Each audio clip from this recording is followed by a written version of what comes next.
good to have your company. As you've heard, some flights have managed to leave Denpasar Airport in Bali, with thousands of stricken travellers have had to hunker down because of rather inconvenient volcanic eruptions. There are 440 Kiwis currently registered with MFAT as being in Indonesia. So what is the latest on the flight situation in Bali, and will holidaymakers be able to return home soon? Joining me now is Flight Centre's Sean Berenson. Sean, thanks very much for joining us this morning. What is the latest? It does appear as though movements in and out are now looking more likely.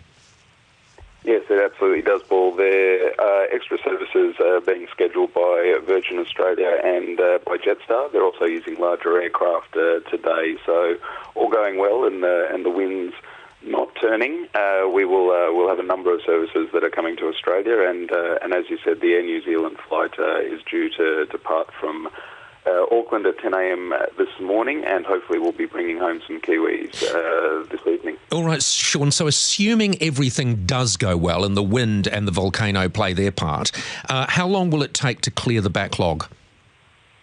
We don't have accurate estimates on exactly how long, but certainly, as you said, there are thousands of people that have had their plans disrupted, so I would imagine it'll take throughout the next 3 or 4 days to start catching up on that backlog. In some situations, there have been people who've literally, many of them, had to just hunker down at Denpasar Airport and have really not found anywhere that they can adequately spend time with their families. What situation are they in? What advice are you giving those people with regard to insurance? Yes, well, it absolutely depends what they've done. If they've taken out travel insurance prior to a departure when they've booked their holiday, then they're going to be able to be recompensed for any accommodation or additional expenses that they have. So it just, again, shows the importance of taking travel insurance when you are travelling. Air New Zealand's have come, not Air New Zealand, but Air New Zealand and other airlines have come under fire for the way they've handled the delays and for what many passengers see as a lack of communication. I suppose it's a nightmarish situation for airlines, but do you think they've handled this well?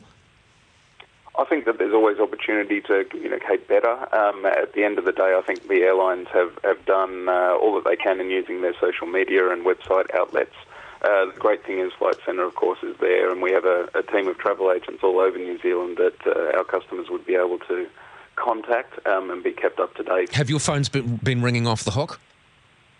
Certainly, Bali is not the absolute biggest market out of New Zealand, but it certainly has affected a number of our passengers, and we've been able to contact them and keep them advised of what's the latest on the airlines. Great. Well, hopefully turn for the better now, and they'll all be cleared away soon. Sean, thank you very much for joining us.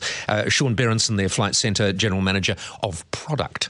It's 14 and a half minutes past 7. So, as we've heard, the main cause for the delays is volcanic ash cloud. So why can't planes fly in that kind of weather? With me now from Wellington is the Civil Aviation Authority's Chief Meteorological Officer, Peter Lechner. Peter, thanks for joining us this morning. This is a well-known threat. What are the key reasons behind this threat? What are the key problems that can happen to a plane? Good morning, Paul. The key issues with volcanic ash is that it contains very fine silicates, and these can melt onto the turbine blades of aircraft, especially given modern turbine jets run at very, very high temperatures. And enough of that melting onto the blades can cause the engine to stall and stop, and become very difficult to restart. And as you can imagine, the sound of all the engines stopping is not a good sound on an aircraft. It's much better to hear the sound that your flight has been cancelled than to be sitting in the plane hearing the engine stop one after the other. That's quite correct. It's not just the engines that are at risk. There are elements of the whole aircraft that can be affected by ash. For example, one aircraft lost power in all of its engines due to fuel starvation, and that starvation was caused by fine particles of ash causing problems with the fuel management system on the aeroplane. Because it is like it acts like a sort of exfoliant on the plane, doesn't it? Extraordinarily, to date, as I understand it, there have been no injuries or loss of life due to aircraft operating in or near volcanic ash. That's correct, Paul. We've had an international system working for about 20 years now, warning aircraft of the presence of volcanic ash and the forecast movement of that ash. So airlines are able to take precautions and avoid those areas. Why is it that, we were talking about this earlier this morning, why is it that some airlines seem to be a little bit more nuggety when it comes to volcanic ash? So you've got your airlines who say, that volcano is going to blow, we're not flying anymore, and other airlines are still sort of dipping in and out for a while. All airlines are required by their regulating authorities, the Civil Aviation Authority in New Zealand, for example, to have a risk management plan covering all contingencies, volcanic ash being one of them. Those plans will differ between airlines depending on the aircraft they operate and where they operate to. For example, you might find that some airlines will give a buffer distance on any area of forecast ash of, say, 50 kilometres, others may only give 20. Given the forecast is not a warranty, it's a wise thing to put a buffer on, but at the end of the day it's up to the airline and the authority exactly what buffer distance they give. Because of course weather can change, can't it?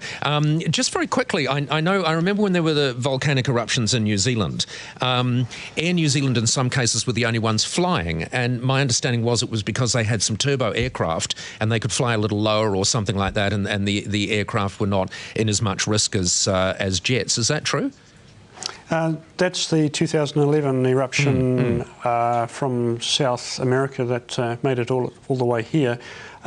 Effectively, Air New Zealand took great advantage of all the information available, including the warnings. We were able to establish exactly where the ash cloud was, what the height of the cloud was, and what the base of the clouds.